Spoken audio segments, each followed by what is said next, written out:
This is Augusta Galfan, and I'm here with Perry Davidson II. And today is August 23rd, 2018, and we're at the Austin VA Outpatient Medical Center. Good morning. Good morning. Well, let's start, as we usually do, by finding out about where you were born. Tell me something about your story. I'm from Austin, Texas, northeast Austin, Texas, and it's a little valley that sits at the city limit on the northeast corner of Austin, and my neighborhood is the last neighborhood before you exit Austin, heading towards Elgin and Houston. And I've been spending a lot of time in Houston, Galveston also, but my upbringing was mostly done here in Austin. And so, big family? Yes, ma'am. I have a pretty well-sized family. I have one brother, two sisters. I'm the second oldest after my older sister, and some of them are school teachers, nurses. Yeah. Okay. So, at some point, you finished high school. You had to make some decisions about your life. What happened? That's when it gets right into the military area. I wasn't successful at public schooling, and I had to go to military school where I received a GED, and that was in Galveston Island, Texas. And that's when I started to be familiar with the military lifestyle, and my success there compared to all my failures in public schooling and regular society, in that military environment where I thrive, I knew that I could be successful with being in the military, and I always loved the idea of being in the military. As a young child, I also built models from Hobby Lobby, helicopters, tanks, jets, and things like that. And when I had that taste of that military schooling in Galveston Island, I definitely know that I wanted to be in the military. And so did you enlist on your own? Yes, ma'am. At the end of my graduation, I enlisted into the Air Force, and I was enlisted into the Army when I first got to this military school. But towards the end, I was persuaded to go into the Air Force, and so I switched from the Army to the Air Force, and that's how my military career started. After military school, I went into the Air Force. Okay, and you went to boot camp. Yes, ma'am, in San Antonio, Texas, Lackland Air Force Base. How did that go? It didn't go so well. This is where a lot of my military experience, I experienced a lot of failure. I was very young and still in the mind state of some of the reasons that put me in military school, just being wild and not able to follow rules and follow guidance. And I was put out shortly after entering the Air Force. I was able to complete training at all, so I never made it to a duty station. All of my time in the Air Force was spent at the training facility there at Lackland Air Force Base. And it ended with me going to a mental hospital for depression because I was so upset that I was being told that I was being put out the military. And as a young child, I always wanted to be in the Air Force. I used to build the jets, like I said. And seeing like my dreams slip through my hands and all the hard work I put in military school and the name I was making for myself.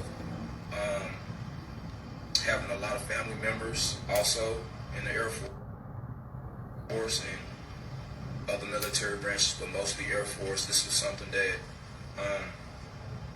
I really felt embarrassed and a disgrace to my family, and I had to go to the mental hospital for a month before I was released from the Air Force to make sure I was stable. And this was a very, very stressful time for me at that time. Yeah.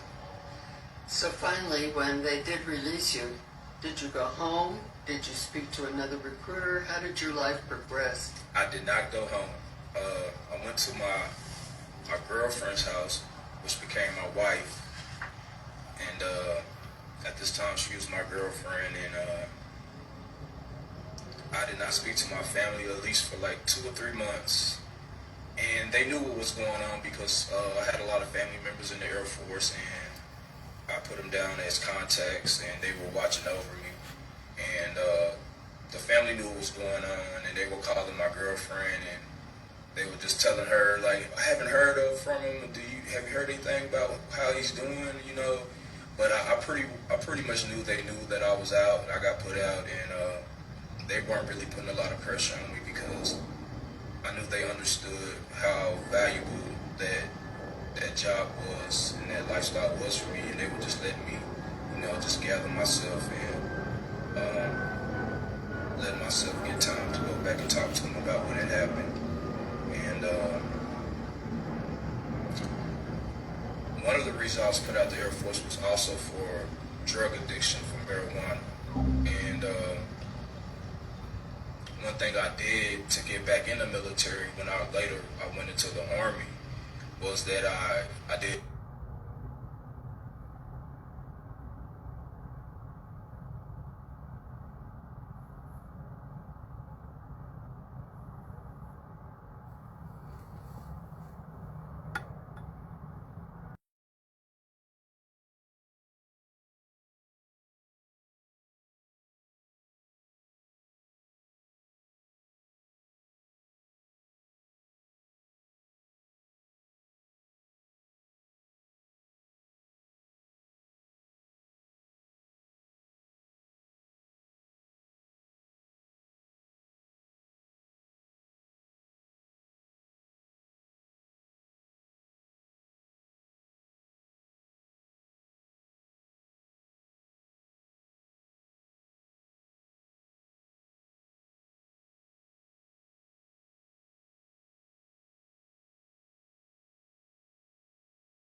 So it took you a few years to get back in the service. What were you doing? When I first got out, I was homeless. I didn't know I had any VA care that I could come and receive. I didn't bother to come and try to get anything from the VA. That wasn't anything on my mind at that time. The depression I had from the Air Force had cleared, and I was back focused on how to try to make a living for myself. So I was staying at the Salvation Army in downtown Austin, and my girlfriend was with me because we got evicted from our home because I couldn't have I didn't have any financial resources to take care of the responsibilities. And it was me, my first ex-wife, and my stepdaughter. And we struggled for about 2 or 3 years until we finally got a place in South Austin. And I started working at Samsung as a computer chip fabricator. And I really wasn't liking that type of job, and I felt that, you know, before I just give up on this job, let me try to make a plan on doing something else positive. And I really felt like it was a far shot for me to try to get back in the military, but that was the first thing I did because that's what I had on my heart to do. So the first thing I did was when I quit the job at Samsung was I went to a recruiter, and I told the recruiter I wanted to enlist into the Army. And then, you know, I really didn't have a lot of confidence that that would happen. So what I did was I started applying for other jobs also. And he started signing me up, and I started going to the MEP station in San Antonio. And next thing you know, I made it back into the Army. So did you get sent to boot camp? Yes, ma'am. I went to boot camp in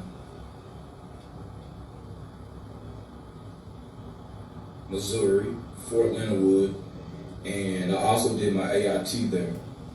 And it was a cold winter. It was very cold. And I remember like the ice was so thick on the ground and on the trees. It was like at least 3 inches of ice surrounded the trees, and at least about 7 inches of ice on the ground and snow on top of the ice. And I remember seeing the trees just falling down, and it made like a horrible cracking sound, like just crack, crack, crack. It felt like, you know, it was just horrible seeing all these trees just dying in the winter. I've never seen anything like that. I never heard anything about that kind of stuff. And being from Texas, seeing trees die because it's cold and them just split in half, it was something that was very bizarre for me to see. And that was something that I had some very traumatic experiences during training. And I was harassed because of my prior Air Force experiences, or hazing, some people might call it. And I was classified as a veteran because of my Air Force experience. And the drill sergeant, everybody knew that I was a veteran. Matter of fact, a Veteran Days had came while we were doing training, and I was acknowledged as a veteran, and other people in training didn't have any prior military experience, so I was somebody that had a little recognition and a little token of appreciation. And, you know, everybody in training knew I was an Air Force, so I used to be called all different kind of funny names like Blue Falcon, Chair Force, and I had a pretty hard time in training. I was hospitalized for some of the hazing, and physically, yes. Attempt was made on my life, and some guys were arrested. 3 guys were arrested, and I stayed in the hospital overnight, and had a lot of medical problems, and still have a lot of medical problems from the incident. And this was the beginning of my missions and my traumatic experiences was in training. And I never knew that some of the things that I was addressing and some of the things I was standing for, I never knew that it would be looked at that aspect. You know, I thought it was something to where it was just something going on with me, and something that was like an isolated incident.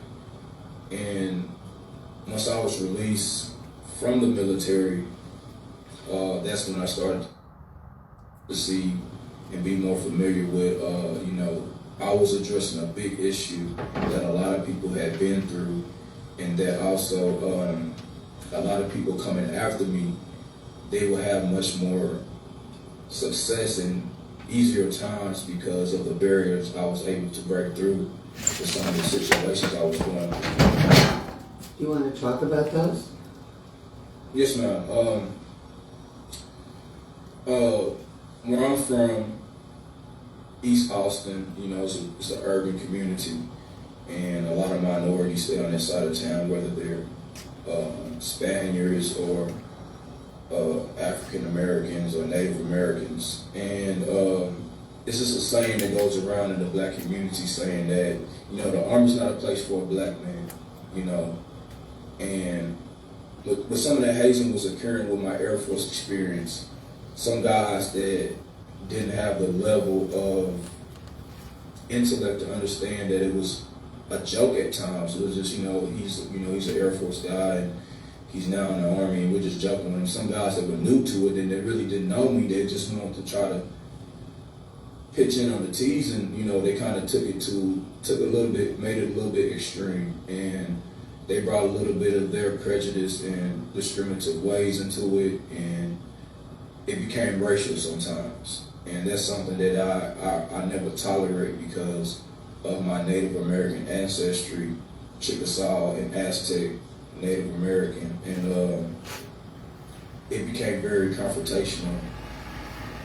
And some of the guys that used to haze me about my Air Force experience, we were good friends, but some guys that really didn't understand, we're just joking around, and even if he's Air Force and we're Army and he's both now, the military branch, we just joke around with each other. I mean, I have good friends here at the VA, some of the Marines, we still just call each other names, but some guys that were just trying to have something to do and have something to say, I felt like, they kind of weren't clear on, what was going on with the hazing and the joking around, and they had some problems inside themselves that they were reflecting on the issue. Was the rest of basic training successful? Did you get through basic training? It was very successful. I had a very good qualification with shooting my weapon. I was always the fastest in basic and in AIT, my job training. I was always the fastest person running. I finished second in martial arts, jiu-jitsu. I finished third in pugil sticks. I was top 5 in shooting. And even with all these health problems I was having with blood coming out of my stool and having extreme stomach problems and vomiting and stuff after the situation happened, I was able to still complete, my training. And the motivation I had, like I said before, was the fact that I didn't keep my word before in the Air Force, so I wasn't going to let anything stop me from, doing it right now. I was in the Army. And I kind of took responsibility for the issue taking place because I looked at it as if I had done right, if I was more mature when I was in the Air Force, I would still be in there and this stuff might have not had ever happened. And also the fact that since I messed up on my own terms, now that I have this second chance, I have to make the best of it and not let anything get in my way and stop me from restoring my reputation and serving my country and protecting my land as a Native American. So what happened with your deployment? I was stationed in Arizona, Kuwait, and I did combat security, convoy security, and I was in 51st Chemical Reconnaissance Company, or some people just know as Recon Company, Chemical Recon, which is CBRNE, chemical, biological, radiation, nuclear, and explosives. And our detail was to do convoy security. And we all came back healthy with 10 toes and 10 fingers. Our unit received a medal for all of us coming back alive and healthy. From some of the IED explosives and the gunfire that we took, a lot of us still have mental problems and PTSD from these situations, but we were blessed. And God really blessed us to where we all came back alive and we all watched each other's backs and we did a good job of taking care of each other and watching each other's backs, and we also were recognized for having that superb execution of our mission. Right. So when it came to the end of that period of service, did you re-up, or how did things play out? I really wanted to re-enlist, and what was going on was I was flying from Fort Polk, Louisiana, Wall Station after I left Fort Leonard Wood, and before I deployed, like I said, I was doing missions with some of the things that were taking place, and I was going to the mental health department at the hospital there on base. And for the bleeding that I was having in my stool and the vomiting and the stomach problems that I have still to this day because of this issue that happened, I was flying from Fort Polk, Louisiana to Fort Sam Houston, the head medical facility for all military branches there. And I was flying there by plane, on a private plane from this small base, this small little base in Alexandria, Louisiana, and I'll be the only person on the plane. But my situation was so urgent that they would fly me there, and when it came time for me to re-up, my health problem was so bad. Before I deployed, I had mental problems. I was going to the mental health. So after when I came back from deployment with the issues with the blood and my mental health even becoming more severe because of the war experience I've had, I really need to get some medical attention. And at the same time, my wife at that time had left me because of my mental health problems and my health problems also. You know, it was too difficult for her to deal with all these things. I wasn't sleeping at night. My addiction had worsened. I was drinking all the time. I would not come home sometimes. I would stay out at night. Sometimes me and my wife's domestic relationship had become so bad that my sergeant from the unit would have to come to my house and the police would be called and they would remove me from my home. And I would have to go stay in the barracks with the other soldiers that didn't have families and didn't have homes. I would go, they'd give me a room in the barracks. I always had an empty room. And I would stay there for at least a week or 2 weeks because my PTSD was just so bad. And my wife would go talk to my captain at the unit. And my sergeant would be like, he's really, it was a very hard time. And it was very difficult for me to try to re-enlist at that time because of the divorce I was going through and also with my health problems. Right. So how did that play out eventually after you didn't re-up and you were on your own? Right before I got out, I met this other lady and my divorce was finishing up with my first wife. And she also was an Army War veteran. And she was so beautiful. She was from South Louisiana, and she was like one of the most beautiful women I had seen on base at that time. And that's what made me try to pursue her. And she was able to help me with a lot of medical problems I was having. She worked at the hospital. Actually, she was already out the military. She was working at the hospital. And she later became my second wife. And what I decided to do was, I didn't want to come back to Texas. And, I wanted to come back to Texas, but I didn't want to come back to Austin. Because it wasn't the Austin that we're living in now. And even Austin today is not going to be Austin tomorrow. Austin's growing so fast. So I said, let's stay out here where you're from in Louisiana. Let's move to New Orleans because I like Louisiana. So me and her had moved to New Orleans. And that was about an hour away where she was raised and where she's from. And we were living around her family in the area she's familiar with. And my PTSD was just so bad to where even though we got married later, you know, I was struggling so much with PTSD and substance abuse and my addiction to where, you know, we had a very unhealthy relationship. And she also was a combat veteran, and she deployed twice. I deployed once. So she also, you know, she has medical and mental problems also, but she's so strong that, you know, she has a very successful career. You know, from the nature of my job and my detail when I deployed being combat related versus hers was just clerical. She's just still able to have a very successful life and career, and you know, I really just felt that I was a burden to the relationship in the household a lot, and I don't know why she married me. I just feel like she, you know.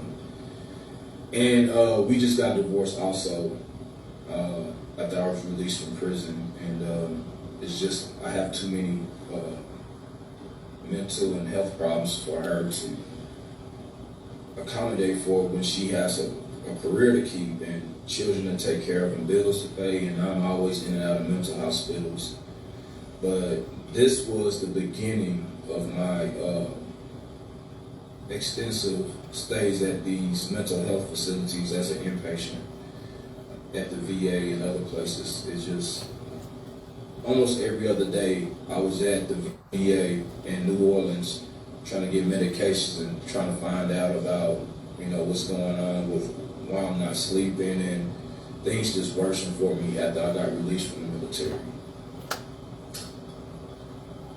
So there's still something that happened in Louisiana because you're not there, Yes.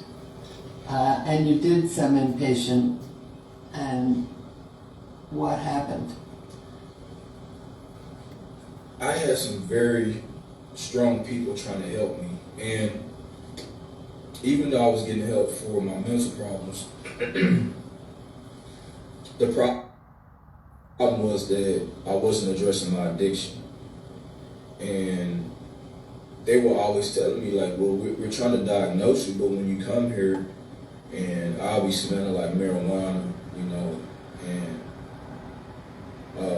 I had an attitude because I wasn't understanding my addiction and how bad addiction is.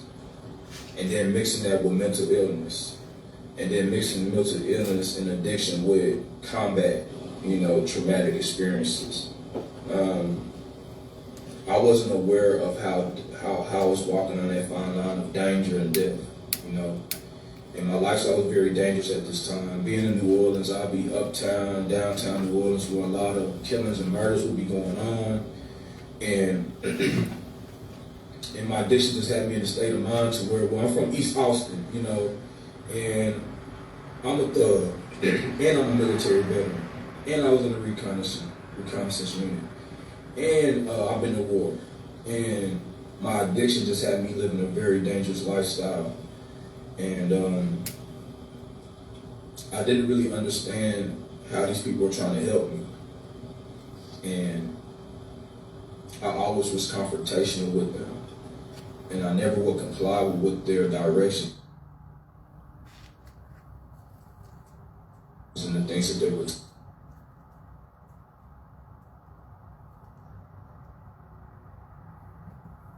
fast.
Yes, ma'am. I went to boot camp in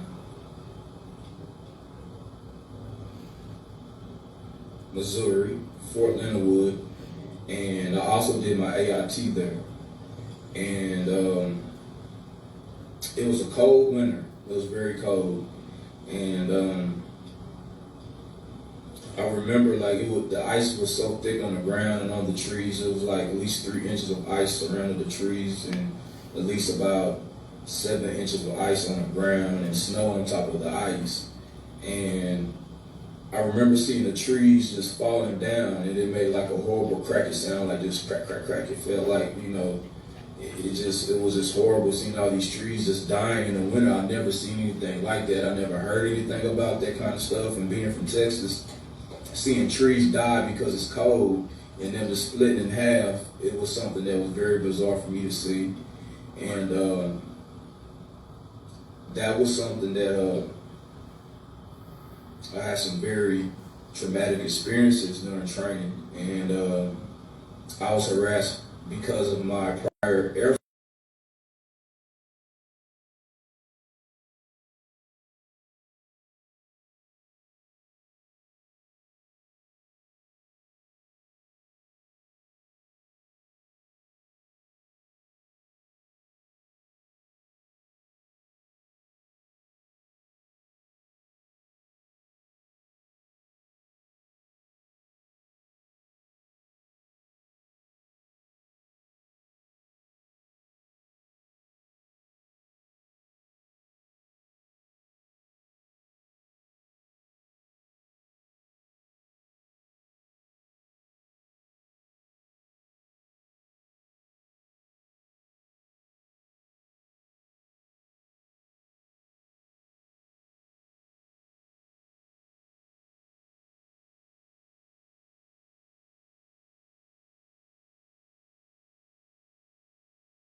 and I'm a military veteran, and I was in a reconnaissance unit, and I've been to war, and my addiction just had me living a very dangerous lifestyle, and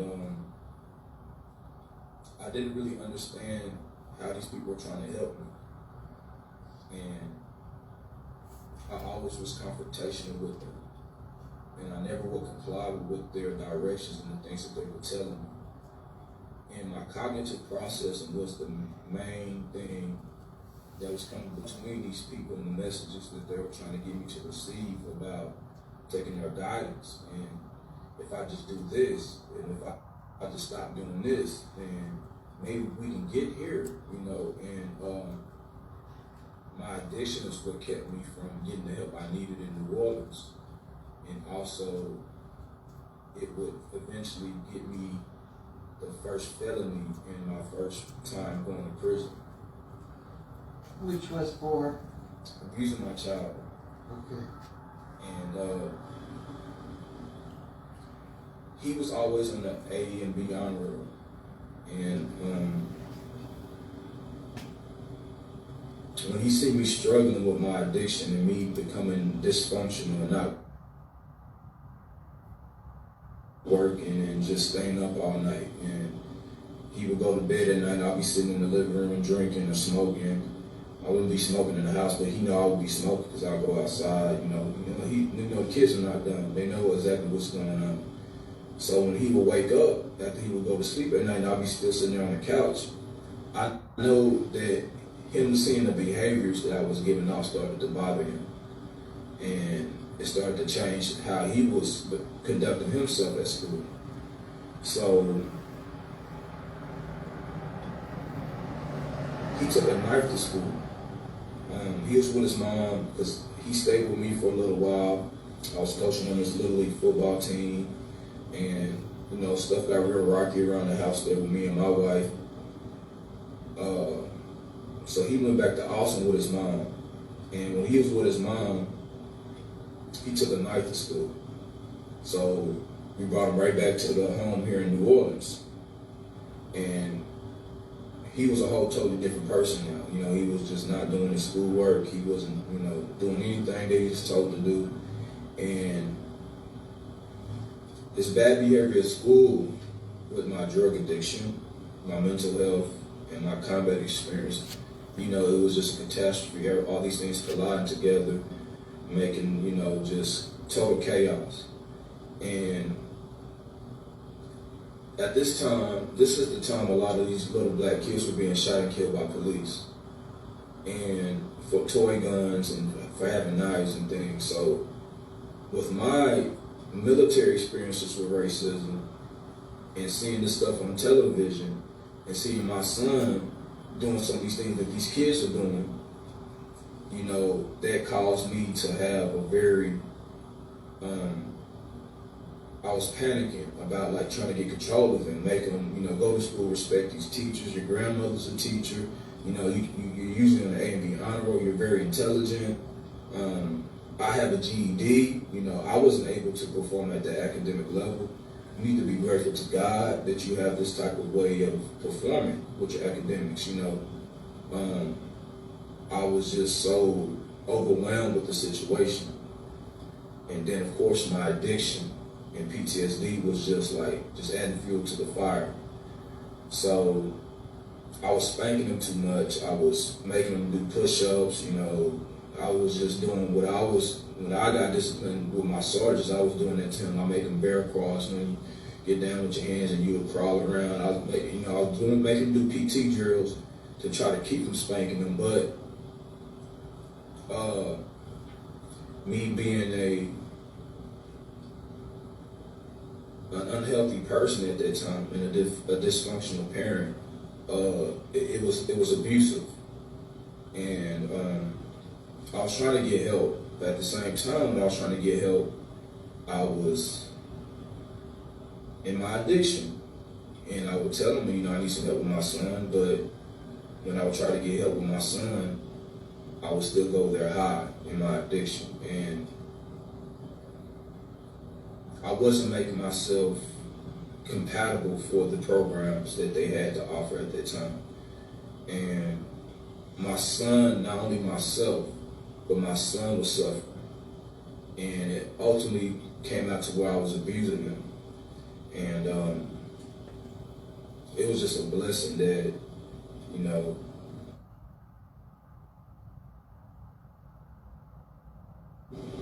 I didn't hurt him bad enough to where he's still alive, you know, because I was out of control and I didn't know what I was doing.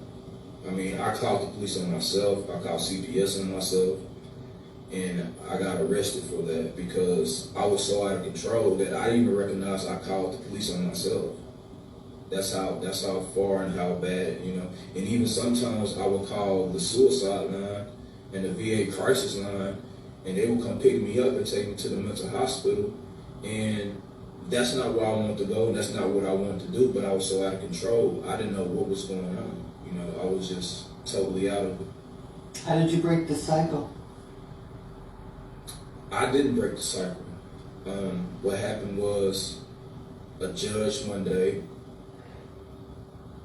Judge Scott Wish in Dallas-Fort Worth, he sent me to prison. And prison is known as a correction facility. And what happened was I was corrected and I was made a better person. And not because I wanted to break that cycle, but because somebody in position that recognizes people having problems and tries to provide ways to either correct that person or punish that person, he decided to send me to a program called Safe P. And it's substance abuse punishment facility. They have a 6-month and a 9-month program. And I went to the 9-month program that is special needs because it's not only drug abuse, but it's also mental illness. So I went to the 9-month program, and Judge Scott Wish is the person that made the decision for me because I wasn't at the mental capacity to say that I'm going to love and take care of myself. And I hate what happened to this day, but what happened was a blessing because now I understand my addiction. And at the special needs place, I also have learned a lot about my mental illness. And I was provided an environment where I can have some time sober, and I didn't have any access to drugs and mind-altering substances. And if it wasn't for Judge Scott Wish, you know, I'd probably be out there still abusing my son. He might be dead. Maybe I would be doing something so bad to where I would have myself out there and I would have been killed, you know, just living how I was living in New Orleans. Because New Orleans is a city that you're not allowed to make too many mistakes before something might fatally happen to you. And even though that I'm upset about what happened, Judge Scott Wish sending me to prison, he was an angel and that was a blessing. So you went through the process at this facility, and what happened when the 9 months was over? When the 9 months was over, I went to a halfway house in Dallas-Fort Worth, and my addiction problem was so bad that I had a tumor on my head. You can still see here the scar. Can y'all see that? Mm-hmm. Yeah. Make sure the camera sees it. Yeah. And I would not go get the medical attention I needed. I would not listen to the doctors. So now that I'm sober, you know, I'm trying to take care of myself. And so the first thing that happened was I went to a VA hospital in Fort Worth, and these doctors performed a surgery removing this tumor on my head that was there at least 2 years before I became incarcerated. But in my addiction, I was just not going to do anything. I don't care. I'm just going to smoke this weed, and everything else is going to be second. And the first thing I did was I started taking care of myself and getting the health care I needed. I started going to the mental health doctors and apologizing for my negative altercations I had with them, and try to hope that they would understand I was in my addiction and that, you know, I didn't really understand and see what I was doing with the whole situation, and just hoping that they would start to give me the treatment that they were trying to advise for me in the past, hoping that they would be open to giving me some of that stuff that I couldn't get and that I wasn't making myself capable of getting at that time. And they was just as kind and courteous as they always were in the past, and I was able to get the help, because I wasn't out there chasing drugs and tripping out and going to mental hospitals left and right because I'm just not taking my medications, and my mental illness is so severe. So now that I'm having time away from my addiction and sitting in mental hospitals, I'm able to get some health care that I had been needing for a long time. So you moved from Fort Worth to Austin? Yes, I caught my charges in Fort Worth, so I had to do my halfway house 2-month period there. As soon as I finished those 2 months, I came back to Austin, where I'm from, and I wanted to be at home, going through the divorce I just had. I just divorced my second wife, and I just wanted to go home, and I wanted to go to the VA at home. I was tired. I'm tired of going to the VA places, in other cities, and I just wanted to go home. And I just felt like, my best chances of getting the help I need and people respecting me and seeing people that know me and professional people that might not know me, but they might know my family in the city of Austin is, go to the VA in Austin where you're from and just go home, quit trying to live the big life. I know there's a song that these people see TLC, don't go chasing waterfalls, stick to the river and the lakes that you're used to. And that's what I was trying to do. I just wanted to go home. And so you came back to Austin and your family welcomed you? No. And this was something that I learned at Safe P. Just because now that I'm sober, and just because now I have a new life, I'm another person now. That doesn't mean that split second that my family is going to forgive me for all the things that I've done. My son specifically. They taught me at Safe P that it's going to take time for people to see and recognize the changes that I've made and recognize that I'm sincere about, try to right the wrongs that I've done. And also with the VA, I'm seeing that also, because when I go see my doctor, they're like, well, I don't know how to talk to you and approach you because it says here in your records that you're very hostile. And I own it, I'm not like, well, y'all have problems too, I'm not like that, I'm owning it. This is something that I learned at Safe B, that I had to prove to people that I'm another person now, and that I'm more positive and optimistic, and proving that to them is going to take time. Yeah. So how much time have you been in Austin? I've been in Austin 4 months now. Okay. Are you getting some help here?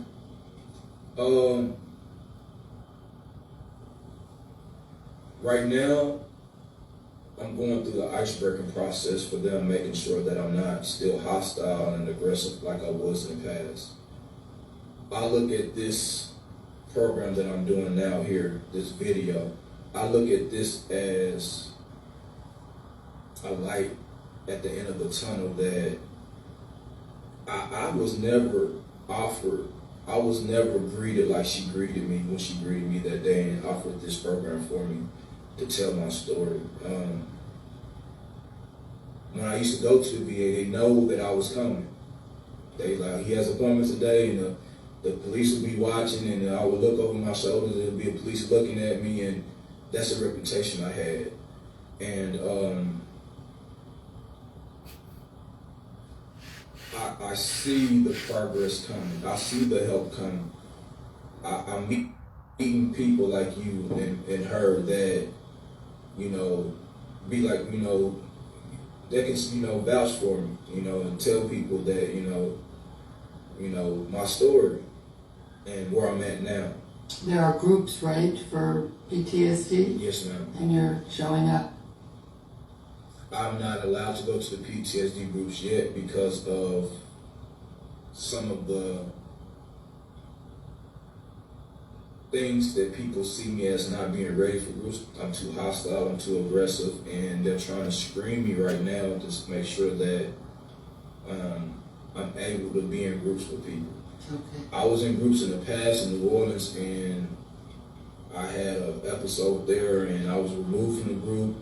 I was detained, and I was taken to a mental hospital. So they have in my records that I can't participate in groups because, I'm too aggressive. So right now, I have to prove to people that me being sober, I'm a different person, and I'm a person that can go to groups and get help like other people. Okay, so you're on the road. Yes, ma'am. Okay. I want to ask you, because serving in the military has influenced you, and in many ways. Based on your experiences, what advice would you give to people who want to join the military? My advice to them would to be strap up, buckle up, and get ready for the best ride in your life. With all the hate, the negative, the loving, the caring, the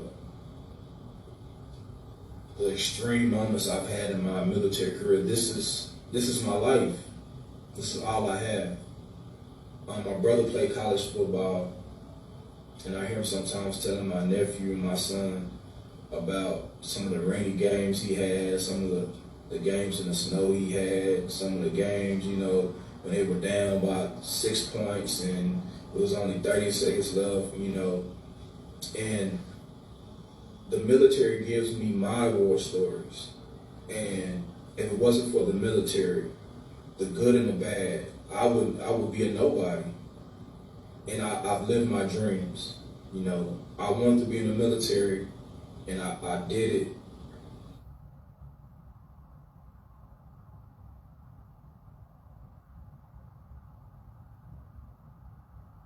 And this is my motivation for staying sober. This is my motivation for loving myself, taking care of myself, is realizing I was successful in my life.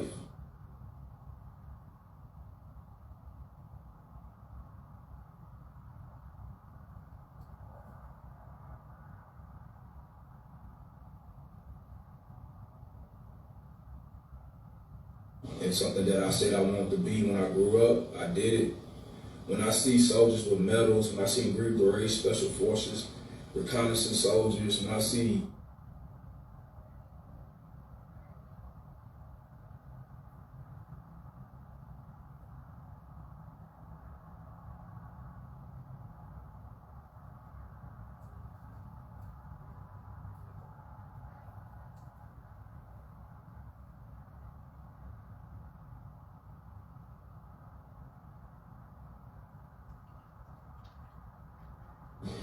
Stiff bomber pilots, as a young child, even to today, this is something to where I want to speak to these people.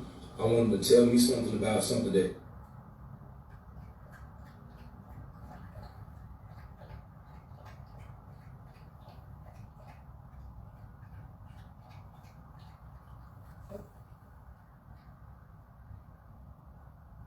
they did. And now that I'm not in my addiction, I can listen to myself and I have memories. But in my addiction, I used to just feel so down. I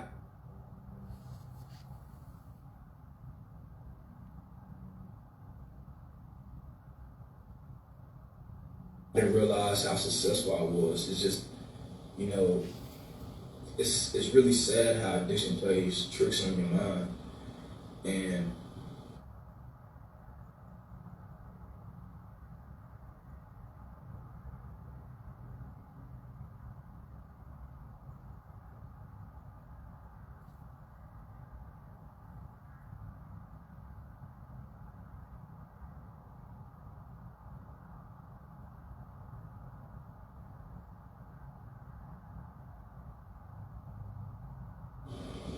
I would tell a person that wants to join the military, I would tell them that